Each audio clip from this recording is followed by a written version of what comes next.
severe pitting into the steel. So this is all stuff that if you sandblasted it, you couldn't tell when it was rusty.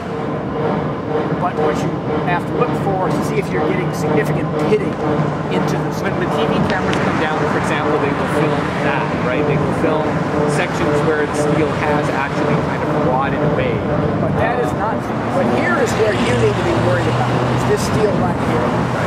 This is in good shape. Both sides.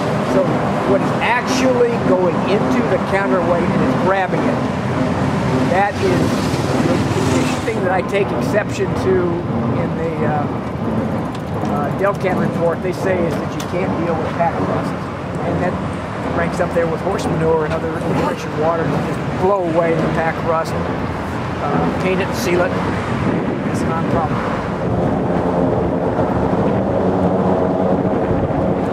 Okay, structurally, this grid is not set up to do that. So you have to take this out and put in a steel grid deck that is designed to have a concrete wearing surface. So that's one thing that you can always do is have a steel grid deck with a lightweight concrete wearing surface. That keeps your weight from blowing up. For replacement are cyclists. And they are cyclists, bless their souls, are vocal. No, the concrete that you're seeing here is a curb. That big blue steel beam down there, that is what is structural. And there are floor beams that you can't see that go underneath it that this grid deck is on top of. If you ride a bicycle across a grid deck like this, or even a small car, you'll find yourself going diagonally periodically. Yeah. So well, I think that's another reason why the cyclists really hate it. I mean, it's actually such a short little bridge, but that span you have to ride your bike and take the center. especially in the rain. Yeah, and so you know, then the cars hate you, and then you're sliding anyway. And, what the city has obviously not investigated was the use of something like a fiber reinforced polymer deck with a urethane concrete surface that would give you a solid surface. Now, if they were concerned about wind pressure, it wouldn't be that difficult to put strips across the deck periodically. The basic premise of when you're examining a bridge to decide what to do with it is to list what its problems are and to see is it practical to in fact solve those problems. And if it is practical, more than likely you're going to find that it's financially to your advantage to do so. Whereas if you're going to replace it, now you're into environmental issues, right-of-way acquisition, you're dealing with the businesses that are going to be impacted because now your roadway's going to plow through their parking lot or something else. So now you have to go fight with all those issues, whereas if you replace it where it's at, you have none of those. You have the opportunity to walk across the railroad bridge and then walk back across it. Get a chance to look at the steel. I haven't obviously gone down to look at the concrete or get on this. Frank Nelson, F-R-A-N-K-N-E-L-S-O-N. I'm a professional engineer with the firm of Marcy Springerhoff in Seattle, Washington.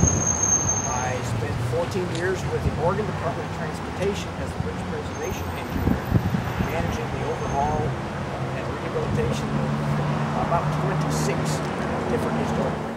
Who asked me to take a look at the bridge and to address the public and give them an idea of what is being done elsewhere on the continent in order to preserve historic bridges and what might be done with this one. One thing that did strike me was that the system was used to provide traction for bicycles. It seems a little rough. I can see why bicycles would be happy with the current bridge, and something could in fact be done with that. And this evening, at least, the presentation will offer some thoughts on how the state of Oregon has dealt with that on some bridges where they actually removed the steel grid deck and put in a different type of deck in order to accommodate bicycles. You need to take a good look at the erosion protection system, what we call PAIT. And that is probably the biggest single failure of this bridge is its PAIT system. It has not been thoroughly maintained over time.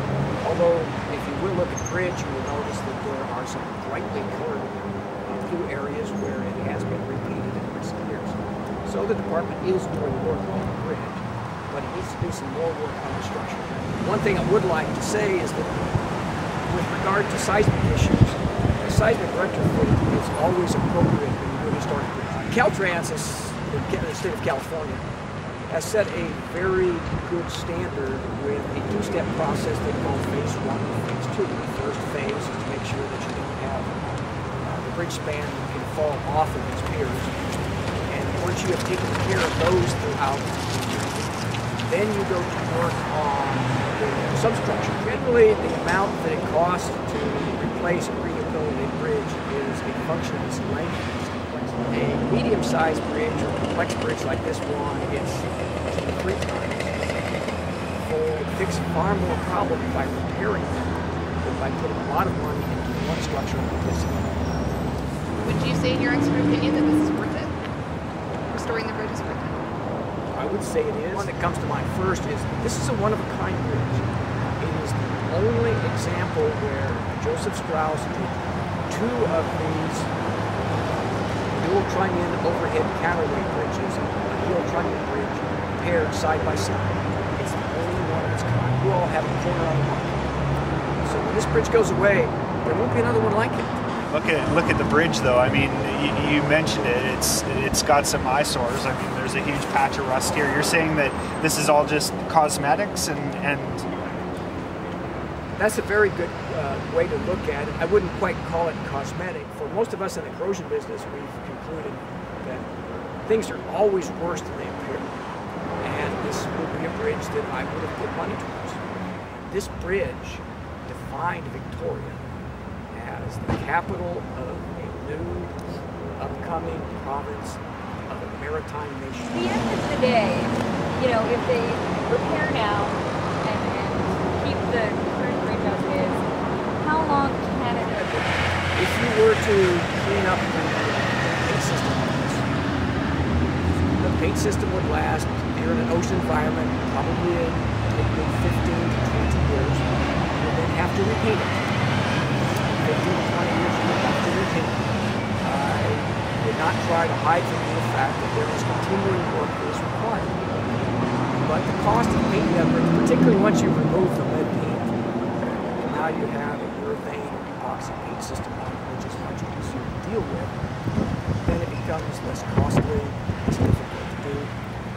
Also, there are things that you can do on the deck, as you do the bicycle passage. I think it would be appropriate to do some something that you can make this bridge last with reasonable infusions of money, small infusions of money, probably as long as it's already lasted. There's no reason why you could not double the life of the bridge. I'd also suggest that if you were to completely remove the bridge and put in a new bridge, you're going to have to paint that bridge, if it's steel, the same 15 to 20 years, just like this one. If you're going to do a $45 million addition to what the federal government is offering you, you're going to have to pay for that of other work that Public Works is not going to do. You know what that work is? Ask what that is. Replace the trunnions, the big shafts that are up here where the counterweight and the heel of the bascule rotate. We replace those while it's under traffic. Because the people who are dealing with Washington said that we can't live with local clothes and figure out how to do it. And we work with contractors to come up with a practical scheme to do just that. So it can be done, but it takes a little bit of effort. It's always the easy way is to get rid of the old and bring in something new. The challenging engineering for some of us, the question was brought up, are you a person who likes doing historic bridges? It's very challenging and very satisfying engineering to do something that looks like it might not be able to be done and find out that yes, it can. It can be done, it can be done in a reasonable amount of time, it can be done for a couple of months. That's what